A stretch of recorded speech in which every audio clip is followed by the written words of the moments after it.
Hey, what's up, guys, and welcome to episode 32 of Talk4, the quickfire podcast where we ask four great questions to unique and interesting people. Behind the mic today is your host, Louis Skupien, that's me, and our special guest for today, Professor Salvatore Pace, who's going to be answering our questions today. Professor Salvo, please say hi, introduce yourself, and give us a quick rundown of who you are and what you do before I shoot some questions.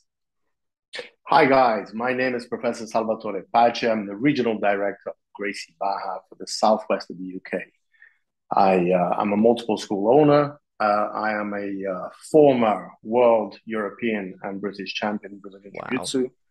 I have formed many champions across the board of Jiu Jitsu, MMA, and Nogi. And here we are on the podcast for you guys. That's absolutely fantastic. And I have heard so many amazing things about you, Professor Salvo, and I can't wait to ask four questions. But my first one actually is how was your trip to Italy recently? Before we jump into the four questions, did you have a nice time?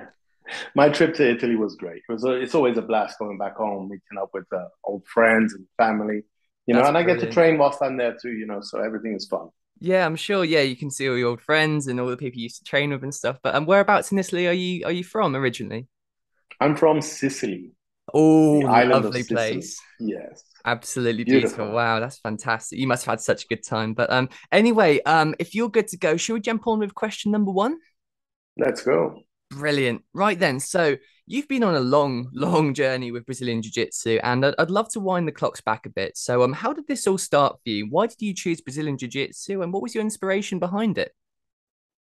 Well, having been a martial artist from a young age, I started martial arts when I was 10 years old Hmm. in Sicily. And actually, I recently met up whilst I was there with my very first instructor. Wow. So, having started martial arts when I was 10, I moved to the UK around about the age of 15, 16 years old with my family.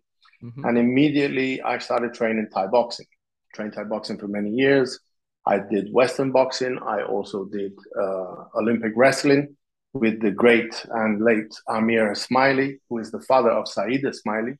Brilliant. And it was a natural progression. In 1993, the very first UFC came about, and everybody was mesmerized, including myself. Mm. So, together with some friends, we started to watch the UFC, and we were just blown away. Next thing you know, we're ordering videotapes because at the time they were VHS tapes. And we started working on grappling whatever we could, and I Mm. was very lucky to have, wrestling in my life already at that time, around about mid 90s. So Yeah. jujitsu came very natural to me. So, we did a lot of nogi at that specific time, and I was involved in the infancy of MMA here in Europe. Okay. Following that, in the early 2000s, I met Professor Carlos Lemos Jr. I put on the gi, and the rest is history, my friend. Here we go. Brilliant. And how did Gracie Barra Bath come about then? So what stage did that get created, and how did that happen? So Gracie Bath happens like this. Look, I at some point I left the UK. I moved back to Italy. I opened Gracie Barra Sicily. Whilst I was in Sicily, I was traveling a lot. I was going to Brazil. I was going to Portugal. I was going all over the world, trying to train jujitsu and compete jujitsu because I won the world championships in the last year that it was in Brazil. Mm. So following that, I went back to Italy and the academy was growing and everything was growing. The only problem was I realized that I could not fulfill the potential that I believed what I was doing had. So I decided to leave Italy and come back to the UK again. So in 2007, I opened Gracie Barra Bath. And the Having rest is opened Gracie history. Barra Bath is just been, in the infancy, we encountered tough times because nobody knew what jiu-jitsu was. Nobody really knew anything about Brazilian jiu-jitsu. Mhm. And, Gracie Barra too. Nobody knew about Gracie Barra. Nobody knew about any of this. We had no curriculums. We had nothing. I had a patch from Gracie Barra, and we were all super proud to represent whenever we did manage to get a patch, because not everybody managed. So, having opened the first Gracie Barra school here in the southwest of the UK, the funny story is actually when I came back to the UK, I met up with Professor Richard and his wife Paula. Mm. And, because Richard and I were friends already, we had trained together for a little while too. So I went to their house and they asked me, so Salvo, what's your plan? What are you going to do? And this is about after 5 days I've been back in the UK. And I said, Rich, this is what's my plan. I'm going to open Gracie Barra Bath. After I open Gracie Barra Bath, I'm going to teach a bunch of guys. Once I teach a bunch of guys who get to a certain level, we're going to spread schools all over the area. They looked at me like I was crazy. They looked at me like, I just said something which was unheard of. And to be honest, at that particular time, it was unheard of. It did sound crazy. But if we look into where we're at today, Southwest UK is the most densely populated area for Gracie Barra schools on the planet. Wow, And that is a really? fact. Yeah, that's a fact. I had no idea that was true. So, I mean, that is fantastic. I mean, you must be so proud of all of these schools that are just opening now and all these fantastic places to train jiu-jitsu that are all such a sanctuary for so many people to, learn and to connect with other people and just go to the mats and have a great time. I mean, how many schools do we have then in the Southwest? I'm not entirely sure. I believe we have 22. That's absolutely fantastic, isn't it? Yeah, Jesus, from yeah. I mean, you must be so proud of that from opening the very first one and seeing it grow in this way. Well, I'm blown away because the whole of the UK has 80. Now, if Mm. you put that into reference to where we are and the fact that we have over 20, I think we have the vast majority of them. Are you surprised by how popular jiu-jitsu has become over the last, few years and stuff, and how, extensively it's grown, especially in the Southwest and stuff? Did you always expect that to happen, or did you just always have the plan and think it would just work out this way? I'm definitely not surprised. Definitely Good. not surprised. I always knew, I knew this with such conviction that I quit my job, sold everything I had, and went to Brazil. I knew this with such conviction that that's what I did. My whole family looked at me as if I was insane. And man, surprised? No, no, not one bit. I tell you what, we are still scratching the surface. Good. I'm glad to Believe me hear when it. I tell you, we're still scratching the surface. I have regular talks with the European director of Gracie Barra, Professor Victor Estima. We had a great conversation yesterday, 1 hour long. Mm. And so many things, so many exciting things are coming for us here. And I can't wait to be a part of those things. And I can't wait to be, at the forefront of Gracie Barra, exactly in the place that I've always been, thanks to my Professor Carlos Lemos Jr. and Master Mm. Carlos Gracie Jr.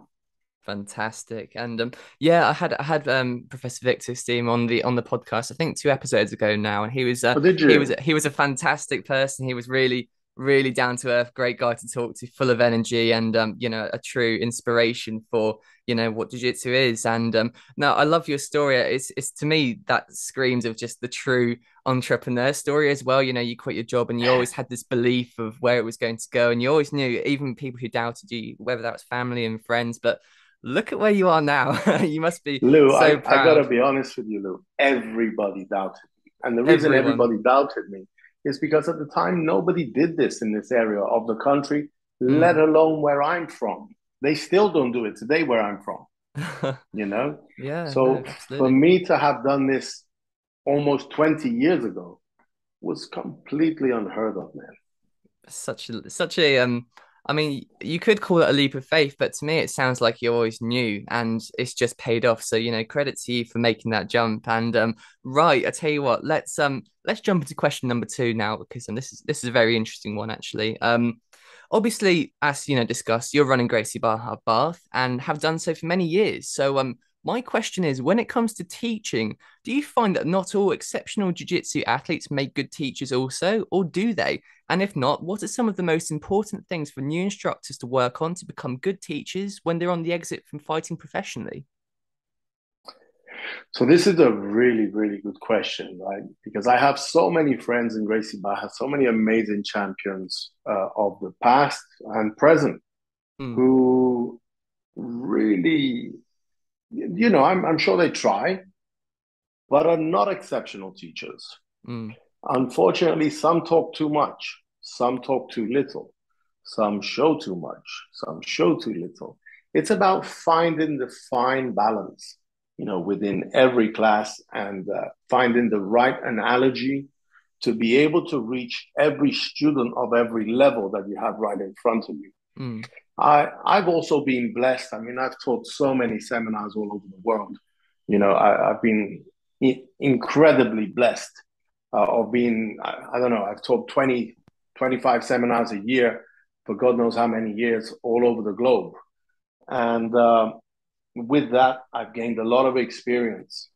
And in the very early stages of my own journey, I used to try and show lots, lots, lots, lots. Mm. But sometimes less is more. Sometimes if you focus on a little less, you're able to really bring home the techniques that you're trying to hand over to the students. Because there's a fine balance, right? I often see teachers who go and teach their best techniques. The problem with having taught their best techniques are most of the time those techniques that they're teaching are techniques that they would have drilled and loved for a very long period of time. Mm. Now, trying to teach that to someone else in a 2-hour seminar, or even worse, in a 1-hour class, is really, really tricky. So what I tend to focus on a basic class is three techniques per class. And my goal is to make those techniques your techniques by the end of the class, no longer my techniques. Does that make sense? Yeah, Because, that does. whatever I try and show is most likely something that I like to do. However, the goal is to make sure that by the end of that class, it becomes your technique rather than mine. Does that make sense? That does, yes. So in order to do that, I believe that every student who goes on to become a coach, an instructor, and then a professor must spend adequate amount of time next to his professor, learn the craft, do the ICPs, the instructor certification programs, because these are super important tools for us today, which Gracie Barra provides.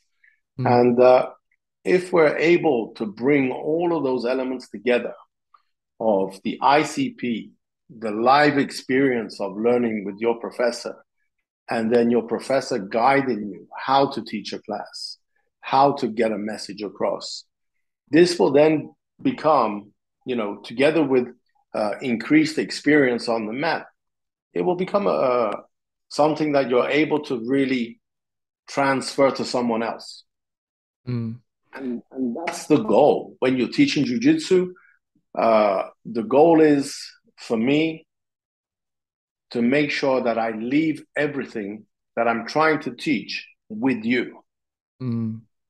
Very good points. And all of that really resonated with me very much as well. And I think that transitions between sports a lot as well, because I've been playing tennis for many, many years. Since about 4 years old, I picked up the racket for the first time. And if there's one thing I know about coaches, is that a great player doesn't make a great coach. And it's also vice versa. So, a not so good player makes one of the best coaches in the world. For example, Nick Bollettieri, the world renowned probably for the best coach ever, could hardly hit a ball.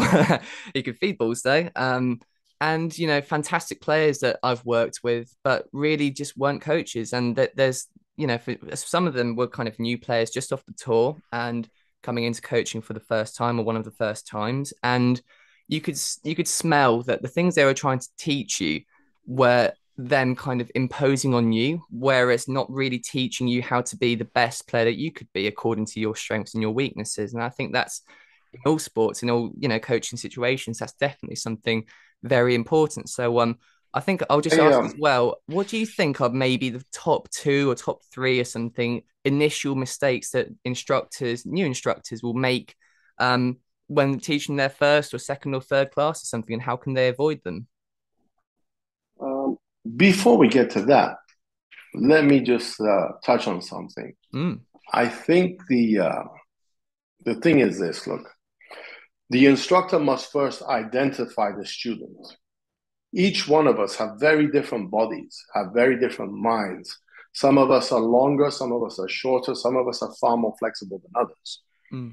But if you are teaching a complete system of jiu-jitsu and you have in-depth understanding of what you do and what you teach, you should be able to deliver that, and for the athlete, person, student, be able to absorb the information and perform whatever it is that he or she learns, with ease, providing you understand the body type. Now, I'll give you an example. There is no point for myself, who I'm just barely over 5'7", and that's perhaps me being generous, to try and do Braulio Estima techniques. Braulio Estima is a friend of mine, somebody I've known for many, many years, somebody I respect greatly.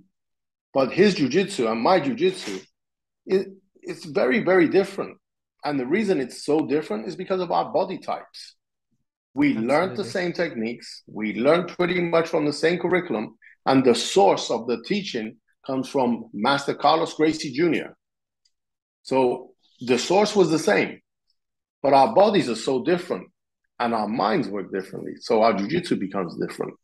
Now, going back to the question that you asked, if you could repeat that for me very quickly, please. Yeah, sure. So what would you say maybe are the top 2, top 3 things that an instructor going into their first lesson that they will be teaching, or first individual session, or first 2 or 3 lessons, what do you think will be some of the most initial obvious mistakes that they're going to make? But, if you could, list them out, maybe they could avoid them. Yeah, for sure. I think some of the mistakes that perhaps they're going to make is to try and over-explain something. That's perhaps number one. So talking too much.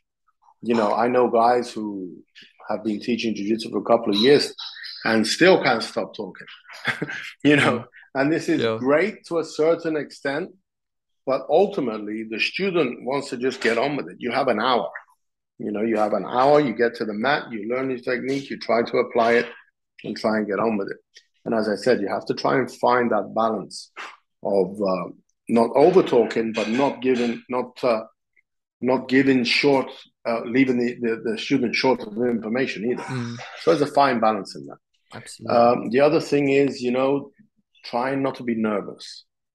If your professor gave you the responsibility of trying to teach a class, it's because he believes in you. She believes in you. He believes in you. And that's the reason that you are there trying to teach that class in the first place. Does that make sense? Yeah, absolutely. Very good points, and totally on point with that, I think. And hopefully that helps someone. And right, third, so to move on to question 3. Say again, sorry? And the third thing, because I only listed 2 at that point. Yeah, sure. The third thing is, don't overcomplicate anything. Don't overcomplicate things. Good point. It's there. Keep it simple, keep it basic, deliver it sharp. Perfect. Thank you for that. Right. So for question number 3 then, this is probably quite relevant to me as well. Obviously, you have seen many white belts go through their progressions since their first day. So my question is, what are some of the most important things for white belts to focus on in their first few months? And is it important for them to develop their own personality in jiu-jitsu based on their strengths and weaknesses at this stage? Or should they focus on the fundamentals to start with and work on that later? So I believe the fundamentals of jiu-jitsu are going to make a great black belt at some point. So I know today there's many trends of guards, different different people attacking footlocks and all sorts of things. And these are all great and very, very useful techniques. However, there is no way that I will abandon the fundamentals of jiu-jitsu in order to go and do a new school technique without keeping the basic structure. So the basic structure means that if you have a strong fundamental understanding of the game, you are going to be able to do everything and anything. And even when you make a mistake, right, you're going to be able to come back from the mistake. Right. Contrary to the person who has weak fundamentals. So if you have weak fundamentals and you jump straight onto a leg lock and you don't have the understanding of the guard passing, the control, and so forth, if you make a mistake, you're most likely not going to be able to come back from it. So these, for me, are some of the core parts of understanding why the fundamentals are so important. You know, I'll give you the best example, Roger Gracie.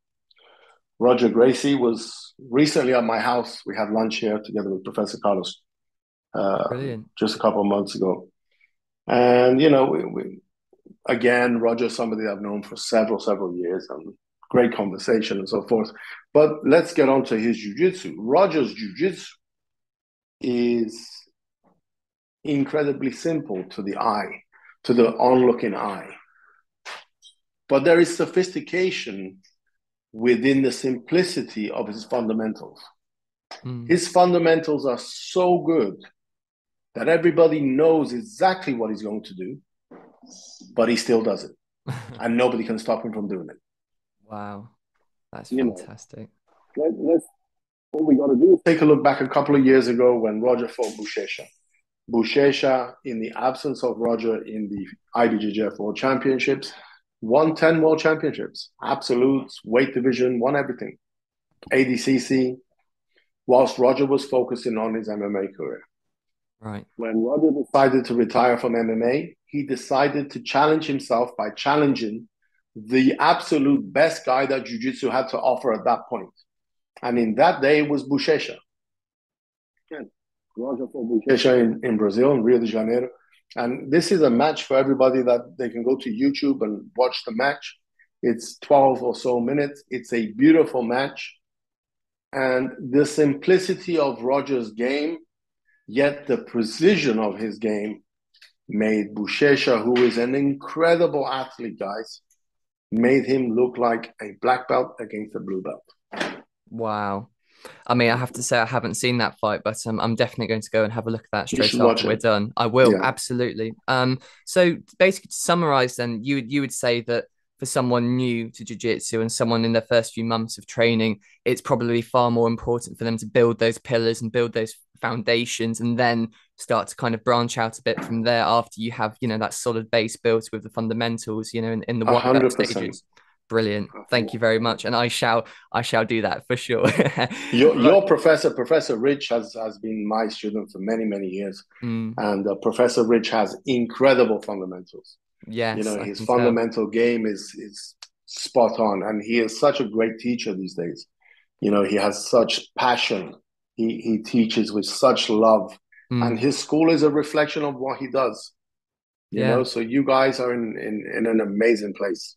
Absolutely. Yeah, he is an absolutely fantastic teacher, and it has been, you know, a true pleasure to be training there and to get introduced to Brazilian Jiu Jitsu from Rich. And yeah, it is an absolute pleasure. Right. Well then, anyway, so to move on to our fourth and final question, Professor Salvo, this is quite a deep one. I'm not going to lie, it's a deep one. So if we have one or a few listeners today tuned in who are suffering in life, whether that be mental health, addiction, hard times, or anything, do you think that jiu-jitsu is something that could turn their life around? And if it is, what would you say to help them make the right move and go to their first session at a local school?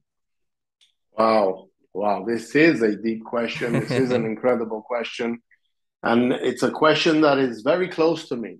And the reason that it's a question that is very close to me is because, man, I've dealt with this situation, not in the first person, not for myself, but I have a student who comes from this situation.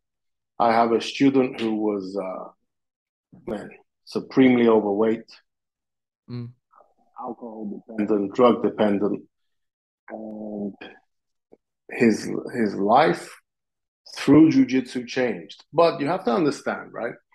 For every person that there is like that, if there is not the professor that cares, that person will not make it. And why am I telling you this? I'm telling you this because this particular person, and he couldn't even pay his fees for jiu-jitsu. So many months he would come to me and say, Professor, I don't have the money. Oh, I can't afford it. Can I pay next month? And you know what? If if I had been by the book, this particular guy would have never even made it to blue belt. If Mm. I had been by the book. However, I opened my doors, I opened my heart, I opened my house, and wow, I gave everything that I could. This person made it to blue belt and beyond. This person got in shape, left those addictions behind. This person went on to be successful. This person carries on living life through jiu-jitsu today. That's brilliant. That's a deep story as well, isn't it? It is a deep story, and it's a true story. You know, like I said, this is a story that is very close to me. I can tell. Um, I have no and doubt about it. it's a close story to me. And at this particular time, I'm going to add as an emotional story because having worked so much in overcoming these challenges, having worked tirelessly, having never looked at financial gains, having given and given and given, you know? Mm. And unless you find that professor that is willing to overlook, like I said, so many months, he came to me, oh, I don't have enough money. Can I pay next month? Can I pay next month? Yeah, sure. You know, It's very kind of you. we made it through, and here we are. That's a beautiful story. And yeah, I just want to ask on the subject as well. I'm not talking about the white belt who comes in for a session and then there's 20, 30 sessions and then leaves, but I mean the jiu-jitsu practitioner who would go to blue belt and beyond and spend years at it. Is there anyone that you've seen who's actually stuck with jiu-jitsu who you think hasn't actually benefited in their life from doing so? Uh, once in a while, you do run into that particular type of student too. Mm, I've had the privilege of teaching so many people. And, I've been blessed. I've been so blessed. And I say this over and over again. But my blessings also come through my professor. My professor, Carlos Lemos Jr., has mm, opened endless doors to me. And the doors that he opened to me allowed me to open doors for others. mm, Now, I have had guys in the past who get to a certain level and find a mental block. Now, the mental block comes in the form of when you get to a certain level and you start getting successful on the mat and you start looking down at people. When you start to look down of the person who has slightly lesser experience than you or lesser jiu-jitsu than you, this is usually a really, really bad sign. mm. Usually you're hitting a point where you are now beginning to refuse to learn, right? And, we as human beings will learn for as long as we want to learn. The moment you decide not to learn, it's over in anything, Absolutely. you know, in jiu-jitsu as well as any other walk of life. And I was having this very conversation yesterday with Professor Victor, Mm, and the question was that, I've been involved with this for so many years, even before Victor came to the UK. And the conversation was that I said to him that I'd learned from him. Victor's younger than me. And I said to him that I'd learned from him certain things on how to approach certain situations within jiu-jitsu and within the way that we are directing Gracie Barra in this area of the country. mm, And these are all very, very relevant because whether it becomes on the mat or off the mat, I said to Victor, I wake up every day with white belt eyes. What does that mean? It means I'm willing to go to the mat every single day and look at everyone's technique And I'm happy to learn from everybody, absolutely everybody.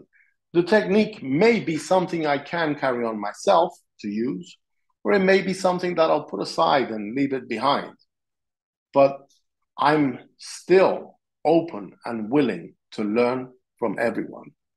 At my age, which I'm going to be 48 in a couple of months, and at third degree black belt, where I've nearly been a black belt for 15 years almost. Mm. So this is exactly what I'm saying. You choose when it's time for you to stop learning. It is in your hands. So keep that beautiful open mind. Keep that mind like a sponge. Be inquisitive. Be the guy or girl who wants to know everything and learn everything from everyone.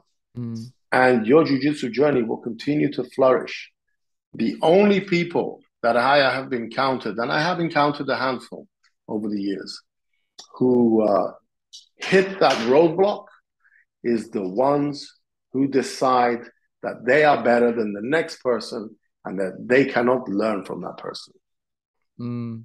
That's a beautiful, beautiful little statement you made there. And I love the quote about waking up with white belt eyes, but I can't help but think that I'm not going to have much trouble for the next couple of years waking up with white belt eyes. That seems to happen every day regardless. But anyway, Professor Salvo, I want to ask one more thing actually, now that we have a bit of time. And just Please. on the same subject as well. You've coached so many students, in different countries all around the world in your seminars. And I want to just ask, what do you think that makes the best students the best students? So what has set apart, the ones who have done exceptionally well from just all the other ones who've just gone and trained and become either average or just decent? What do you think it is that makes the best students go the furthest? Well, first of all, it's the willingness to work hard Mm. and the willingness to listen, the willingness to be open, the willingness to be humble, right? Um, I've had guys who were so talented, so talented that I thought that these guys would become world champions. Mm. And yet the talented guy refused to work hard. So you know what happens? The guy with less talent who does never want to stop working eventually overcomes the talented guy Mm. because all he does is work, work, work, work, work. So hard work beats talent. This is Absolutely. the one thing. And it's a very rare combination when you find somebody who is super talented and yet has the work ethic and the humbleness to put together the package and keep his head down and continue to work hard.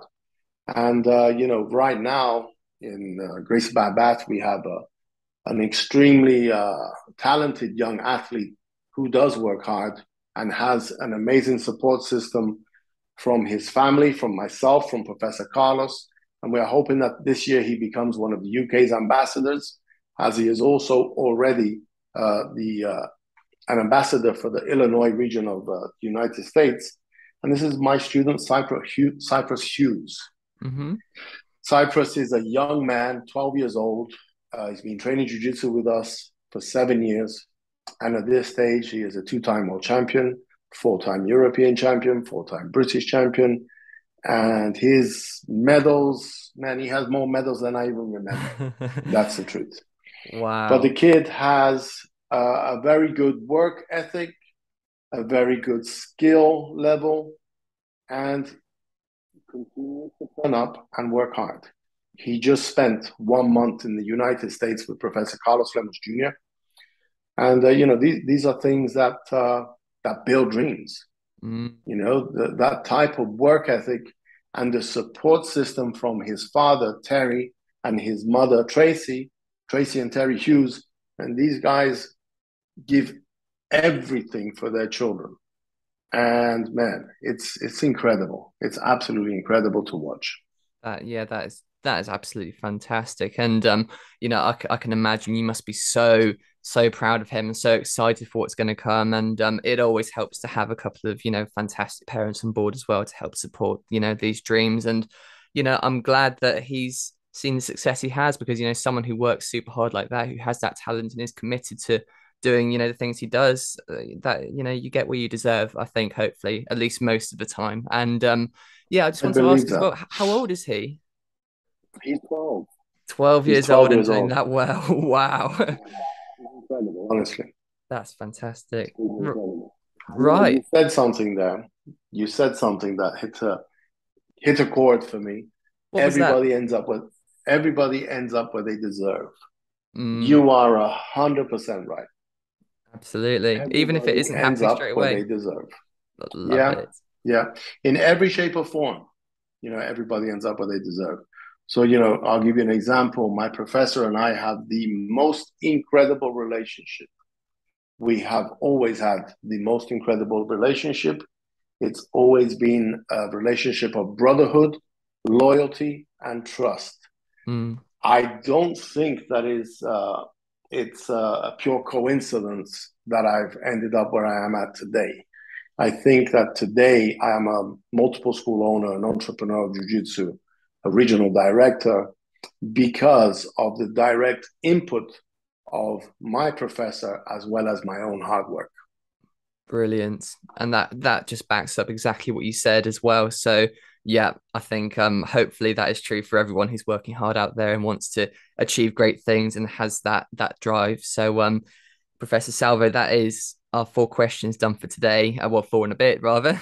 And before we wrap it up, it is time for what I like to call the shameless plug. So, Professor Salvo, feel free to take a minute and promote anything that you're working on, you want people to take a look at, or just something that you believe in. So, guys, here we are. Gracie Barra West Welts in Westbury, Wiltshire is a premium school that we have just opened. The facility is second to none. The mat space is humongous. We have the best mats money can buy.